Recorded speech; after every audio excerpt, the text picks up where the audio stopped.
আজ 13ই ফেব্রুয়ারি শুক্রবার। দেখে নিন আজকের বাছাই করা 15টি গুরুত্বপূর্ণ খবর। শুরুতেই হেডলাইন। মাথায় পাগড়ি, গাঁদার মালা পরিয়ে বাইকে স্টান্ট। সংক্ষিপ্ত বাবরি যাত্রায় কতটা চমক হুমায়ুনের? পূর্ণাঙ্গ বাবরি যাত্রা কবে? অনুব্রত মণ্ডলের বিজেপিতে যোগদানের জল্পনা স্পষ্ট করলেন সৌমিত্র খাঁ। সিপিএমকে চাপে রাখছে আইএসএফও। সেলিমদের ঢিলেমিতে ক্ষুব্ধ নওশাদ এককভাবে প্রার্থী ঘোষণার পথে। মমতাকে অসম্ভব ঈর্ষা করেন নির্মলা সীতারামন। একটু ঝগড়ুটে গোছের বেনজির আক্রমণ করলেন কল্যাণ ব্যানার্জি। মৃত মায়ের চক্ষুদান করে গ্রেপ্তার। পুলিশের অতি সক্রিয়তা নিয়ে তুলোধনা আদালতের। অবশ্যই জামিন সমাজকর্মীর। উচ্চ মাধ্যমিকের আগেই পালিয়ে প্রেমিককে বিয়ে। পরীক্ষা কেন্দ্রে বধূকে নিয়ে টানাটানি মা ও শাশুড়ি। প্রতিশ্রুতি রক্ষা করেননি রাজপাল যাদব। জেলেই থাকার নির্দেশ দিল্লি হাইকোর্টের। ভারতীয় পড়ুয়ার মৃত্যুর ঘটনায় 262 কোটি টাকার ক্ষতিপূরণ মার্কিন প্রশাসনের। বাংলাদেশে প্রহসনের নির্বাচনে ভোট দিল 5 বছরের শিশুও। পরীক্ষার্থীর চোখের জল মুছিয়ে দেবদূতের মতো বাইকে করে পরীক্ষা কেন্দ্রে পৌঁছে দিলেন ট্রাফিক ওসি। বাংলা পলিটিক্সের সমস্ত খবর প্রতিদিন সকালে দেখতে সাবস্ক্রাইব করুন আমাদের বি পলিটিক্স চ্যানেলটি। এবার আসছি বিস্তারিত সংবাদে। বাবরি মসজিদের নির্মাণ কাজ শুরুর পর এবার বাবরি যাত্রা ঘিরে সরগরম রাজনৈতিক মহল।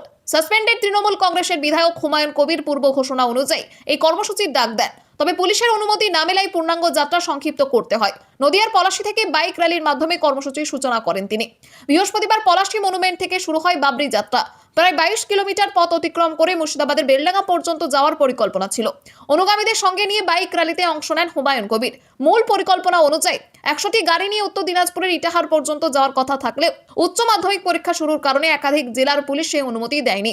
নদিয়া, মুর্শিদাবাদ ও মালদা জেলার পুলিশ 12 নম্বর জাতীয় সড়ক ধরে দীর্ঘ 265 কিলোমিটার যাত্রার অনুমোদন দেয়নি। পরিস্থিতির জেরে সংক্ষিপ্ত কর্মসূচির সিদ্ধান্ত নেওয়া হয়। সকাল 6টা থেকে প্রায় 50,000 মানুষকে নিয়ে পায়ে হেঁটে বেলডাঙ্গায় বাবরি মসজিদ পর্যন্ত 22 কিলোমিটার যাওয়ার পরিকল্পনা করা হয়। যদিও এই কর্মসূচিরও পুলিশ অনুমতি নিয়ে অনিশ্চয়তা ছিল বলে জেলা সূত্রে জানা যায়। সকাল 10টায় জমায়েত, প্রায় 11টায় যাত্রা শুরুর কথা ছিল, যা বেলা 2:30 নাগাদ বাবরি মসজিদ গ্রাউন্ডে শেষ হওয়ার সম্ভাবনা। হুমায়ুন কবির ইঙ্গিত দিয়েছেন, আগামী 22শে ফেব্রুয়ারি পূর্ণাঙ্গ বাবরি যাত্রার আয়োজনের চেষ্টা করা হবে। এই সংক্ষিপ্ত 22 কিলোমিটার রুটের মধ্যে 3 কিলোমিটার নদিয়া জেলায়, বাকি 19 কিলোমিটার মুর্শিদাবাদ জেলায় পড়েছে। অনুব্রত মণ্ডলের বিজেপিতে যোগদানের জল্পনা স্পষ্ট করলেন সৌমিত্র খাঁ। বীরভূমের তৃণমূল কংগ্রেসের দুর্গ বলে পরিচিত বোলপুর শহরে দাঁড়িয়ে শাসক দলের বিরুদ্ধে তীব্র আক্রমণ শোনালেন বিজেপির সাংসদ সৌমিত্র খাঁ। বৃহস্পতিবার নিয়োগ চাই বিজেপি তাই কর্মসূচিতে যোগ দিয়ে তিনি তৃণমূল নেতৃত্বের দুর্নীতি, বেকারত্ব, উন্নয়নের অভাব নিয়ে একের পর এক অভিযোগ তুললেন। সৌমিত্র খাঁ বলেন, তৃণমূলের শাসনামলে বীরভূমের যুবকরা কাজের অভাবে ভিন রাজ্যে পাড়ি দিতে বাধ্য হচ্ছে। তার দাবি, জেলা পরিষদের গত কয়েক বছর ধরে শত শত টাকার দুর্নীতি হয়েছে।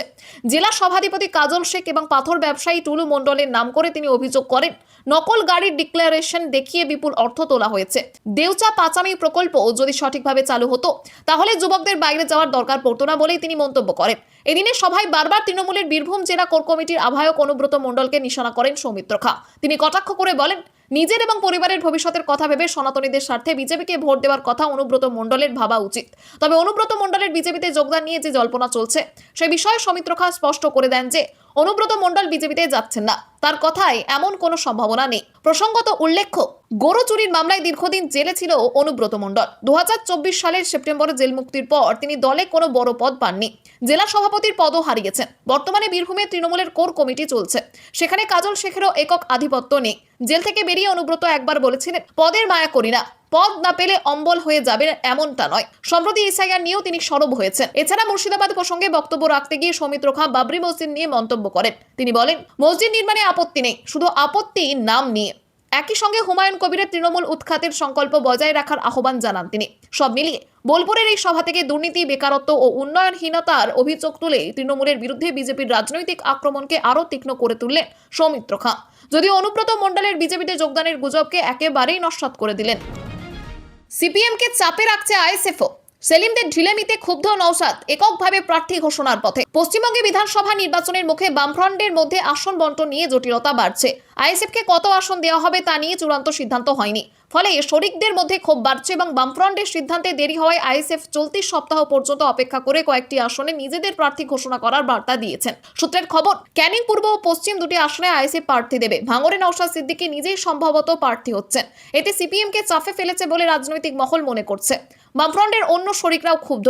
ফরওয়ার্ড ব্লক 30টি আসন দাবি করেছে, যদিও 25টিতে রাজি, কিন্তু সিপিএম সর্বোচ্চ 15টি দিতে চায়। ফলে নরেন চট্টোপাধ্যায়ের ক্ষোভ বাড়ছে এবং বিমান বসুর সঙ্গে দ্বিপাক্ষিক বৈঠকের কোনো খবর নেই। আরএসপি 19টি আসন চেয়েছে, কিন্তু সিপিএম 19টি ছাড়তে নারাজ এবং কিছু আসন পরিবর্তনের কথা বলছে। 16 ফেব্রুয়ারি ফের বৈঠক হবে, তবে আরএসপির নেতা তপন হোর আশাবাদী। সিপিআই 20টি আসন চেয়েছে, এখানে জটিলতা কম। সিপিএম নেতা সুজন চক্রবর্তী বলেছেন, বামফ্রন্টের ধারাবাহিকতা রয়েছে এবং আলোচনা চলছে। নির্দিষ্ট সময়ে বর্ধিত ফ্রন্টের তালিকা প্রকাশ করা হবে। মমতাকে অসম্ভব ঈর্ষা করেন নির্মলা সীতারামন। একটু ঝগড়াটে গোছের বেনজির আক্রমণ করলেন কল্যাণ ব্যানার্জি। পশ্চিমবঙ্গের আইন শৃঙ্খলা নিয়ে সংসদে প্রশ্ন তোলায় কেন্দ্রীয় অর্থমন্ত্রী নির্মলা সীতারামনকে তীব্র ও ব্যক্তিগত আক্রমণ করলেন তৃণমূল সাংসদ কল্যাণ বন্দ্যোপাধ্যায়। তিনি অভিযোগ করেন, নির্মলা মমতাকে অসম্ভব ঈর্ষা করেন। এটা গত 7 থেকে 8 বছর ধরে দেখা যাচ্ছে। কল্যাণ বলেন, নির্মলা জীবনে কখনো প্রধানমন্ত্রী, মুখ্যমন্ত্রী বা প্রদেশ নেত্রী হতে পারবেন না। রাজ্যসভা থেকে জিতিয়ে এনে তাকে অর্থমন্ত্রী করা হয়েছে, কিন্তু অর্থ বিষয়ক ব্যাপার সামলানোর সামর্থ্য বা অভিজ্ঞতা তার নেই। তিনি একটু ঝগড়াটে গোছের বলেও কটাক্ষ করেন। প্রসঙ্গত, গতকাল সংসদে নির্মলা পশ্চিমবঙ্গের আইন শৃঙ্খলা নিয়ে প্রশ্ন তুলে দুর্গাপুর মেডিকেল কলেজের ছাত্রী ধর্ষণের অভিযোগ এবং নদিয়ার কালীগঞ্জে বোমাবাজিতে তামান্না খাতুনের মৃত্যুর উল্লেখ করেন। তিনি বলেন, বাংলায় চলে, আইন চলে না, এবং মমতা বন্দ্যোপাধ্যায়ের সমালোচনা করেন। বিজেপি নেতা জগন্নাথ চট্টোপাধ্যায় পাল্টা জবাবে বলেন, কল্যাণের মন্তব্যের আগে জানতে চাই তার হাতে বোতল ছিল কিনা। সংসদে বোতল নিয়ে কি করছেন তা সবাই জানে। কল্যাণের অভ্যাস রয়ে গেছে নেত্রী ও যুবরাজের মনোযোগ আকর্ষণ করা। লোকসভায় পুরনো পদ ফিরে পাওয়ার জন্য তিনি আরো আক্রমণাত্মক হয়ে উঠেছেন। উচ্চ মাধ্যমিকের আগেই পালিয়ে প্রেমিককে বিয়ে। পরীক্ষা কেন্দ্রে বধূকে নিয়ে টানাটানি মা ও শাশুড়ি। বছর 3 প্রেমের পর 18 পেরোতে না পেরোতেই প্রেমিকের সঙ্গে ঘর ছেড়েছেন গুসকরা গার্লস হাই স্কুলের এক উচ্চ মাধ্যমিক পরীক্ষার্থী। শ্বশুরবাড়ি থেকে পড়াশোনা চালিয়ে যাচ্ছিলেন তিনি। 2 সপ্তাহ আগে গুসকরা শহরের 12 নম্বর ওয়ার্ডের বাসিন্দা 28 বছরের সুরজ পাসওয়ানের সঙ্গে বিয়ে করেন। ছাত্রীর বাবা মা সেই বিয়েতে রাজি ছিলেন না বলে অভিযোগ, যদিও শাশুড়ির দাবি দুই পক্ষের কথাবার্তা বলেই বিয়ে ঠিক হয়েছে। এদিন উচ্চ মাধ্যমিক পরীক্ষা দিতে গুসকরা পিপি ইনস্টিটিউশন পরীক্ষা কেন্দ্রে যান ছাত্রী। স্বামী পৌঁছে দিয়ে বাড়ি চলে যান। পরীক্ষা শেষ হওয়ার আগে থেকেই মা গেটের কাছে অপেক্ষা করছিলেন। বের হতে না হতেই মা তাকে টানাটানি করে বাড়ি নিয়ে যেতে চান। শাশুড়ি ও বৌমাকে শ্বশুরবাড়িতে নিয়ে যাওয়ার জন্য নাছোড়বান্দা। ধাক্কাধাক্কিতে পড়ে যান ছাত্রী, মাথায় চোট লাগে এবং অসুস্থ হয়ে পড়েন। গুসকরা হাসপাতালে ভর্তি করা হয়। হাসপাতাল চত্বরেও দুই পরিবারের মধ্যে তুমুল বচসা শুরু হয়। ঘটনায় গুসকরা শহরে প্রবল শোরগোল পড়ে যায়। মায়ের কথায় মেয়েকে আরো পড়াশোনা করাতে চেয়েছিলেন, কিন্তু ছেলের বাড়ির লোকজন বেইমানি করেছে। ছাত্রী জানান, শ্বশুর বাড়িতে থেকেই পড়াশোনা করতে চান। মৃত মায়ের চক্ষুদান করে গ্রেপ্তার। পুলিশের অতি সক্রিয়তা নিয়ে তুলোধনা আদালতের। অবশেষে জামিন সমাজকর্মীর। প্রয়াত মায়ের ইচ্ছে অনুযায়ী চক্ষুদান করানোর পরেও গ্রেপ্তার হতে হয় সমাজকর্মী আমির চাঁদ শেখকে। 3 দিন জেল হেফাজতে থাকার পর অবশেষে তিনি জামিন পান। আদালতে চক্ষুদানের বৈধ নথি পেশ করা হলে কৃষ্ণনগর কোতোয়ালি থানার পুলিশের ভূমিকা নিয়ে প্রশ্ন ওঠে। নথি থাকা সত্ত্বেও কেন তা আগে খতিয়ে দেখা হয়নি, সে বিষয়ে আদালত স্পষ্ট জবাব চায়। পরিবার সূত্রে জানা যায়, বৃদ্ধা জীবন দশায় চক্ষুদানের অঙ্গীকার করেছিলেন। মৃত্যুর পর তার ইচ্ছে পূরণের উদ্যোগ নেন ছেলে মেয়েরা এবং নির্ধারিত নিয়ম মেনেই চক্ষুদান সম্পন্ন হয়। কিন্তু এরপরই অভিযোগ ওঠে, চক্ষুদানের আড়ালে চোখ বিক্রি করা হয়েছে। গ্রামবাসীদের একাংশের লিখিত অভিযোগের ভিত্তিতে পুলিশ আমির চাঁদ শেখ সহ আরো বেশ কয়েকজনকে গ্রেপ্তার করে। ধৃতদের 3 দিনের জেল হেফাজতের নির্দেশও দেওয়া হয়। ঘটনায় এলাকায় তীব্র প্রতিক্রিয়া তৈরি হয়। চক্ষুদানের মতো সামাজিক উদ্যোগকে ঘিরে পরিবারের হেনস্থার অভিযোগ তুলে বিভিন্ন সংগঠন থানার সামনে বিক্ষোভ দেখায়। তাদের দাবি, বৈধ প্রক্রিয়ায় চক্ষুদান সম্পন্ন হওয়ার পরেও এমন গ্রেপ্তার অযৌক্তিক। কৃষ্ণনগর কোতোয়ালি থানার আইসি অমলেন্দু বিশ্বাস জানান, 8ই ফেব্রুয়ারি কালীরহাট সেনপুর গ্রামে এক বৃদ্ধার মৃত্যুর পর চোখ চুরির অভিযোগ ওঠে। বৃদ্ধার অন্য অঙ্গ খোয়া যেতে পারে এমন আশঙ্কায় দেহ ময়নাতদন্তে পাঠানো হয়। কল্যাণীর জেএনএম হাসপাতালে ময়নাতদন্তের প্রাথমিক রিপোর্ট জানানো হয়। চোখ ছাড়া অন্য কোনো অঙ্গের হদিশ মেলেনি। নির্দিষ্ট অভিযোগের ভিত্তিতে গ্রেপ্তারি হয়েছিল বলে দাবি পুলিশের। বৃহস্পতিবার আদালতে চক্ষুদানের প্রয়োজনীয় কাগজপত্র পেশ করা হলে তা গ্রহণ করা হয়। একজন নাগরিকের সম্মানহানির দায় কে নেবে, সেই প্রশ্ন তুলেই আদালত আমির চাঁদ শেখের জামিন মঞ্জুর করে। প্রতিশ্রুতি রক্ষা করেননি রাজপাল যাদব, জেলেই থাকার নির্দেশ দিল্লি হাইকোর্টের। 9 কোটি টাকার চেক বাউন্স মামলায় দিল্লি হাইকোর্টের নির্দেশে তিহার জেলে আত্মসমর্পণ করেছেন বলিউড অভিনেতা রাজপাল যাদব। বকেয়া পরিশোধের জন্য অতিরিক্ত সময় চেয়ে আবেদন করলেও রাজপালের আবেদন খারিজ করে দিয়েছে দিল্লি হাইকোর্ট। এরপরেই তাকে হেফাজতে নেওয়া হয়েছে। তার মোট বকেয়ার পরিমাণ প্রায় 9 কোটি টাকা। দিল্লি হাইকোর্ট আরো বলেছে যে রাজপালের বিরুদ্ধে দায়ের করা 7টি মামলায় প্রতিটিতে 1.5 কোটি টাকা জমা দিতে হবে। 2010 সালের পরিচালনায় ডেভিউ আতা পাতা লাপাতা ছবির জন্য একটি সংস্থা থেকে কয়েক কোটি টাকা ধার নিয়েছিলেন রাজপাল যাদব, কিন্তু ছবির ব্যর্থতার কারণে পর্যাপ্ত ঋণ পরিশোধ করতে পারেননি রাজপাল যাদব। এরপর থেকে প্রযোজনা সংস্থা অভিনেতার বিরুদ্ধে মামলা দায়ের করে। অভিনেতা টাকা পরিশোধের জন্য কয়েকটি চেক দিলেও তা বাউন্স হয়ে যায়। এরপর অভিনেতা টাকা পরিশোধের সময় চাইলেও তিনি প্রতিশ্রুতি পূরণ করতে পারেননি। তাই দিল্লি হাইকোর্টের নির্দেশে গত 5ই ফেব্রুয়ারি অভিনেতা তিহার জেলে আত্মসমর্পণ করেন। আদালত তাকে আরো সময় দিতে অস্বীকৃতি জানিয়েছে। শুনানিতে দিল্লি হাইকোর্ট রাজপাল যাদবকে বলেছে, আপনি নিজের প্রতিশ্রুতি পালন না করার কারণে আপনি জেলে গিয়েছেন। কমপক্ষে 2 ডজন বার তিনি তার প্রতিশ্রুতি পালন করার কথা বলেছিলেন, কিন্তু তা করতে ব্যর্থ হয়েছেন। তাই তাকে জেলেই থাকতে হবে। যাদবের আইনজীবী আগে আশ্বাস দিয়েছিলেন যে অর্থ সরাসরি অভিযোগকারীকে দেওয়া হবে। অভিনেতা নিজেও বেঞ্চের সামনেই প্রতিশ্রুতি দিয়েছিলেন, কিন্তু তা করতে তিনি ব্যর্থ হয়েছেন। আদালত এই মামলার পরবর্তী শুনানি রেখেছে 16ই ফেব্রুয়ারি। এদিকে চলচ্চিত্র জগতের অনেক অভিনেতাকে মানসিক ও আর্থিকভাবে সমর্থন করার জন্য এগিয়ে এসেছেন। সোনু সুদের পর গুরু রান্ধাওয়া তাকে সাহায্য করার প্রতিশ্রুতি দিয়েছেন। মিকা সিং অভিনেতাকে 11 লক্ষ টাকা সাহায্যের প্রস্তাব দিয়েছেন। এই কঠিন সময়ে যারা সাহায্যের হাত বাড়িয়ে দিয়েছেন তাদের প্রতি কৃতজ্ঞতা প্রকাশ করেছেন রাজপাল যাদবের স্ত্রী রাধা। ভারতীয় পড়ুয়ার মৃত্যুর ঘটনায় 262 কোটি টাকার ক্ষতিপূরণ মার্কিন প্রশাসনের। 2023 সালে আমেরিকায় ঘটে যাওয়া এক মর্মান্তিক ঘটনায় প্রাণ হারান ভারতীয় ছাত্রী জাহ্নবী কান্দুলা। সিয়াটলে পুলিশের গাড়ির ধাক্কায় তার মৃত্যু হয় বলে অভিযোগ ওঠে। এই ঘটনার জেরে মৃতার পরিবারকে 262 কোটি টাকার ক্ষতিপূরণ দেওয়ার সিদ্ধান্ত নিয়েছে মার্কিন স্থানীয় প্রশাসন। জানা গিয়েছে 2021 সালে উচ্চশিক্ষার জন্য আমেরিকায় গিয়েছিলেন 23 বছরের জাহ্নবী। 2023 সালে সিয়াটলে দুর্ঘটনার কবলে পড়েন তিনি। অভিযোগ অনুযায়ী মার্কিন পুলিশ অফিসার কেভিন ডেভ নির্ধারিত 40 কিলোমিটার গতিসীমা অতিক্রম করে 119 কিলোমিটার বেগে গাড়ি চালাচ্ছিলেন। সেই গাড়ির ধাক্কাতেই জাহ্নবীর মৃত্যু হয়। ঘটনাটি ভারত ও আমেরিকা দুই দেশেই তীব্র আলোড়ন তোলে। আরও অভিযোগ ওঠে, দুর্ঘটনার সময় অফিসার মাদকাসক্ত ছিলেন। ভবিষ্যতে এমন ঘটনা এড়াতে প্রয়োজনীয় ব্যবস্থা নেওয়ার আশ্বাস দেন স্থানীয় প্রশাসন। অবশেষে বুধবার 11ই ফেব্রুয়ারি মামলার নিষ্পত্তি হয় এবং শহরের অ্যাটর্নি জেনারেল মৃতার পরিবারকে ক্ষতিপূরণ দেওয়ার নির্দেশ জারি করেন। বাংলাদেশের প্রহসনের নির্বাচনে ভোট দিল 5 বছরের শিশু।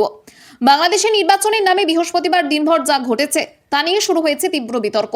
বিভিন্ন বুথ থেকে একের পর এক অনিয়মের অভিযোগ সামনে আসছে। কোথাও মৃত ভোটারের নাম বাদ পড়ার দাবি, কোথাও আবার 5 বছরের শিশুকে ভোট দিতে দেখা গিয়েছে। এমন অভিযোগ ঘিরে সরগরম পরিস্থিতি। পাশাপাশি একাধিক কেন্দ্রে বুথ দখল ও প্রকাশ্যে ছাপ্পা ভোটের ঘটনাও সামনে এসেছে। এই সংক্রান্ত ছবি ও ভিডিও ইতিমধ্যেই সমাজ মাধ্যমে ভাইরাল। ফলে প্রশ্ন উঠছে, ভোটের হার বাড়িয়ে দেখাতেই কি এমন অনিয়মের আশ্রয় নেওয়া হয়েছে? যদিও নির্বাচন কমিশনের কর্তারা এই বিষয়ে প্রকাশ্যে কোনো মন্তব্য করতে চাননি। সকাল 7টা থেকে 299টি আসনে ভোট গ্রহণ শুরু হয়। বেলা বাড়ার সঙ্গে সঙ্গে বিভিন্ন প্রান্ত থেকে অশান্তি ও বুথ দখলের অভিযোগ আসতে থাকে। কোথাও ভোট শুরুর আগেই ব্যালট বাক্স ভর্তি থাকার অভিযোগ তোলেন ভোটাররা। এমনকি বহু বৈধ ভোটারের অভিযোগ করেন, ভোট দিতে গিয়ে তাদের জানানো হয়েছে যে তাদের ভোট আগেই পড়ে গিয়েছে। সংঘর্ষ ও ছাপ্পা ভোটের অভিযোগে দিনভর উত্তপ্ত ছিল একাধিক এলাকা। এই অশান্তিতে 6 জনের মৃত্যুর খবরও মিলেছে। দুপুর 2টো পর্যন্ত 33,000 কেন্দ্রে 47.91% ভোট পড়েছে বলে জানিয়েছে নির্বাচন কমিশনের সচিব আক্তার আহমেদ। তবে বিকেল 4:30টায় ভোট গ্রহণ শেষ হওয়ায় কয়েক ঘন্টা পরে চূড়ান্ত ভোটের হার জানানো হয়নি। এতে সন্দেহ আরও ঘনীভূত হয়েছে। এছাড়াও কমিশনের দেওয়া প্রশিক্ষণে নিয়েও প্রশ্ন উঠেছে। অভিযোগ, ভোট কেন্দ্রে উপস্থিতি কমলেও 1 ঘন্টায় 2.5 কোটি ভোট পড়ার তথ্য সামনে এসেছে। কিভাবে তা সম্ভব হলো তা নিয়ে বিতর্ক তৈরি হয়েছে। ভাইরাল হওয়া কিছু ছবিতে অল্প বয়সী শিশুদের ভোট দিতে যাওয়ার দাবি ঘিরেও চাঞ্চল্য ছড়িয়েছে। গোটা পরিস্থিতি নিয়ে রাজনৈতিক মহলে জোর চর্চা শুরু হয়েছে। পরীক্ষার্থীর চোখের জল মুছিয়ে দেবদূতের মতো বাইকে করে পরীক্ষা কেন্দ্রে পৌঁছে দিলেন ট্রাফিক ওসি। উচ্চ মাধ্যমিক পরীক্ষার প্রথম দিন মানেই পড়ুয়াদের কাছে চাপ, উত্তেজনার হাজারো স্বপ্নের এক গুরুত্বপূর্ণ সকাল। এমনই একদিনে সামান্য অনিশ্চয়তায় চোপড়ার এক পরীক্ষার্থীর ভবিষ্যৎকে বড় সংকটে ফেলতে পারত। তবে শেষ পর্যন্ত মানবিক উদ্যোগে রক্ষা পেল তার একটি মূল্যবান বছর। বৃহস্পতিবার থেকে শুরু হয়েছে 2026 সালের উচ্চ মাধ্যমিক পরীক্ষা। সকাল প্রায় 10:05 নাগাদ চোপড়ার 3 মাইল বাস স্ট্যান্ডে পৌঁছয় ওই পরীক্ষার্থী। কিন্তু দীর্ঘক্ষণ অপেক্ষা করেও কোনো বাস বা যানবাহন না পেয়ে উদ্বেগ বাড়তে থাকে তার। নির্ধারিত সময় পরীক্ষা কেন্দ্রে পৌঁছানো নিয়ে দুশ্চিন্তায় কার্যত দিশাহারা হয়ে পড়ে সে। ঠিক সেই সময় ওখানে উপস্থিত হন চোপড়া থানার ট্রাফিক ওসি উজ্জ্বল রায়। পরিস্থিতি বুঝে এক মুহূর্ত দেরি না করে মানবিকতার পরিচয় দেন তিনি। নিজের বাইকে করে পরীক্ষার্থীকে দ্রুত পরীক্ষা কেন্দ্রে পৌঁছে দেন। সময়মতো পরীক্ষার হলে ঢুকতে পেরে স্বস্তির নিঃশ্বাস ফেলে ছাত্র ও তার পরিবার। এলাকার মানুষ এই মানবিক পদক্ষেপের জন্য উজ্জ্বল রায়ের প্রশংসায় মুখর হয়েছেন। খবর আজকের মতো এখানেই শেষ। আবার আসছি আগামীকাল সকালে। পরবর্তী খবরের জন্য সাবস্ক্রাইব করুন আমাদের বি পলিটিক্স চ্যানেলটি।